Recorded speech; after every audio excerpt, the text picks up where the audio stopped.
Hi guys, എൻ്റെ പേര് ജോൺസി എന്നാണ്. എൻ്റെ ചാച്ചനെ എഴുതിയ ഒരു പാട്ടാണ് ഞാനിപ്പോൾ പാടാൻ പോകുന്നത്. ചാച്ചന് തന്നെ പാട്ടൊക്കെ എഴുതും, ട്യൂണും ചെയ്യും കേട്ടോ. ചാച്ചൻ തന്നെ ട്യൂൺ ചെയ്ത് എഴുതിയൊരു പാട്ടാണ്. ഒരുപാട് പാട്ടുകൾ എഴുതിയിട്ടുണ്ട്, അതിലൊരെണ്ണമാണ് ഞാൻ പറയുന്നത്. ഇഷ്ടമായവരെ ലൈക്ക് സബ്സ്ക്രൈബ് ഒക്കെ ചെയ്യണേ. യേശുവിനെ കുറിച്ചുള്ളൊരു പാട്ടാണ്. എൻ കണ്ണിനു മോഹം നാഥനെ കാണാൻ, യേശുനാഥനെ കാണാൻ. എന്നുള്ളിലുദാഹം നാഥനെ കാണാൻ, യേശുനാഥനെ കാണാൻ.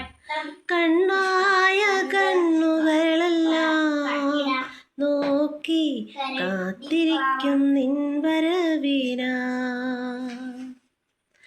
കണ്ണായ കണ്ണുകളെല്ലാം നോക്കി കാത്തിരിക്കും നിൻ വരവിനാ. എൻ കണ്ണിനു മോഹം നാഥനെ കാണാൻ, യേശുനാഥനെ കാണാൻ.